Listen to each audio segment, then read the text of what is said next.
Morning students, मैं doctor Chanda Kiswani, associate professor political science, SPC government college Ajmer. आज हम British संविधान की विशेषताओं का अध्ययन करने जा रहे हैं। पहले भी हम कई विशेषताओं का अध्ययन कर चुके हैं। आज हम करेंगे कि ब्रिटिश संविधान में अधिकार पत्र नहीं है, लेकिन फिर भी वहाँ नागरिक स्वतंत्रताओं और अधिकारों की विद्यमानता है। अगर हम वर्तमान राजनीतिक जीवन को देखें तो संविधान के अंतर्गत नागरिकों के लिए अधिकार पत्र की व्यवस्था की जाती है और शासन को इनकी अवहेलना करने की शक्ति से वंचित कर दिया जाता है। प्राय ऐसा देखा जाता है कि नागरिक अधिकारों और स्वतंत्रता की रक्षा करने के लिए ऐसा आवश्यक है, लेकिन ब्रिटिश संविधान में इस प्रकार का कोई अधिकार पत्र नहीं है। लेकिन संविधान में अधिकार पत्र न होते हुए भी ब्रिटिश नागरिक अन्य देशों के नागरिकों की तुलना में कम स्वतंत्र और कम अधिकार संपन्न नहीं है। कुछ अधिकार जैसे बंदी प्रत्यक्षीकरण का अधिकार, शस्त्र धारण करने का अधिकार, आवेदन प्रस्तुत करने का अधिकार आदि अधिकार तो ब्रिटेन में भी संसदीय अधिनियम के द्वारा प्रदान किए गए हैं, लेकिन कुछ स्वतंत्रताएं जैसे कि भाषण और अभिव्यक्ति की स्वतंत्रता, सम्मेलन और संगठन बनाने की स्वतंत्रता सामान्य विधि पर आधारित है और नागरिक इन स्वतंत्रताओं का उपभोग तब तक कर सकते हैं जब तक कि वे किसी कानून को समाप्त न करें। इस प्रकार ब्रिटिश संविधान में अधिकार पत्र नहीं है, फिर भी नागरिक स्वतंत्रताओं और अधिकारों की व्यवस्था है। अगली विशेषता है मिश्रित शासन व्यवस्था। हम ये जानते हैं कि ब्रिटिश संविधान एक विकसित संविधान है और ब्रिटिश संविधान ने परिस्थितियों के अनुसार अपने आप को डाला है। वहाँ परिस्थितियों के अनुसार विकास हुआ है। ब्रिटेन में एक मिश्रित शासन व्यवस्था है और वहाँ 3 प्रकार की शासन व्यवस्था, राजतंत्र, कुलीन तंत्र और प्रजातंत्र, तीनों ही विद्यमान हैं। तीनों के ही लक्षण विद्यमान हैं। जैसे राजतंत्र के प्रतीक के रूप में ब्रिटेन में सम्राट है और जिसके द्वारा उत्तराधिकार के आधार पर अपना पद प्रदान किया जाता है। लॉर्ड सभा वहाँ एक कुलीन तंत्रीय संस्था है जिसके अधिकांश सदस्य कुलीन वर्ग में से आते हैं और उत्तराधिकार के आधार पर अपना पद प्रदान प्राप्त करते हैं। लोक सदन और कैबिनेट लोकतंत्रीय संस्थाओं के प्रतीक हैं।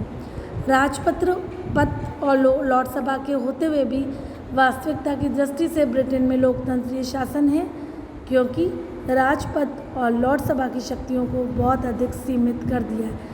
इस प्रकार ब्रिटेन में मिश्रित शासन व्यवस्था पाई जाती है। अगली विशेषता है द्विदल पद्धति। ब्रिटेन में द्विदल पद्धति है।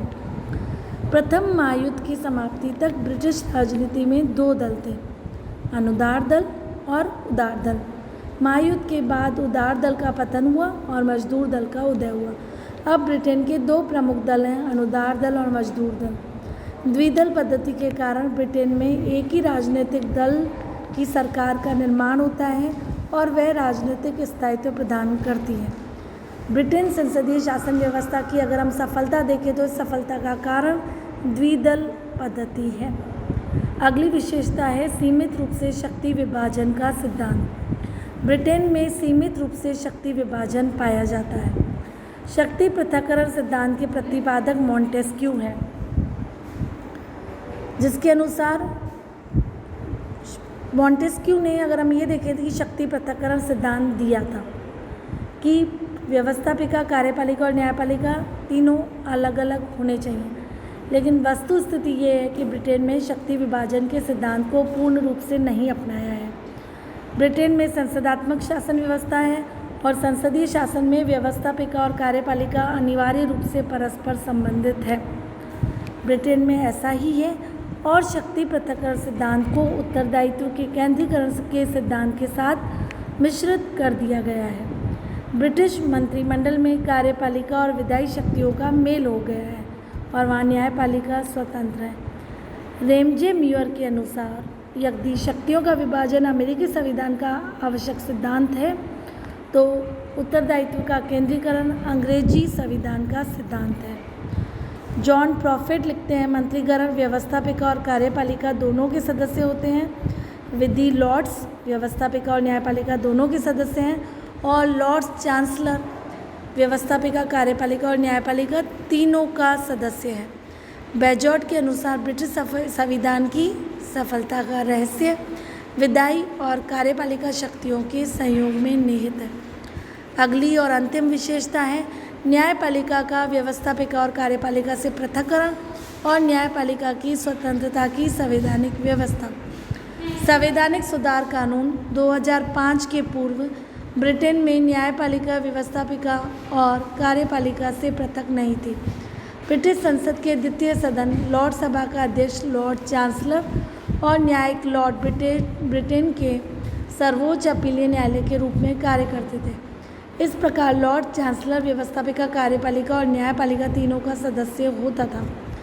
लेकिन कॉन्स्टिट्यूशनल रिफॉर्म एक्ट 2005 के आधार पर ब्रिटिश न्यायपालिका को औपचारिक और सारभूत दोनों ही रूपों में व्यवस्थापिका और कार्यपालिका दोनों से पृथक कर दिया था और एक सर्वोच्च न्यायालय और अन्य न्यायालयों की स्थापना की गई जो व्यवस्थापिका और कार्यपालिका से पृथक होंगे।